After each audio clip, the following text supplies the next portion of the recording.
నా కుటుంబం ఏం నీ కుటుంబం ఇక్కడ ఇదేదైనా శివ కుటుంబమా? శివ కుటుంబంలో సమైక్యం ఎలా ఉంటుందో, శివుడు వాహనం ఎద్దు, అమ్మవారి వాహనం సింహం.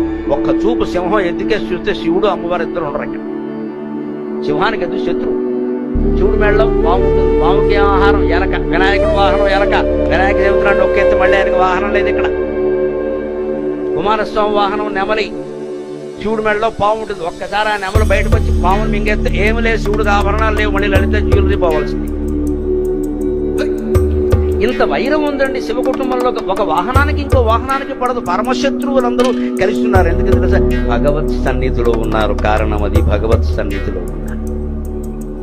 ఇంత సామరస్యం. పరస్పర శత్రువులు ఏ జంతువుకి ఇంకో దాంతో పడదు. అవన్నీ కలిసి కాపురం చేస్తున్నాయి. మనం ఇక్కడ పెళ్లి చేసుకుని మంత్రపూర్వకంగా 2 కోట్లు ఖర్చు పెట్టి పెళ్లి చేసుకున్నాం, 2 ఏళ్ళు కాపురం చేయలేము. అప్పుడే డిఫరెన్స్ ఒపీనియన్ అని ముద్దాపురం తిట్టాం.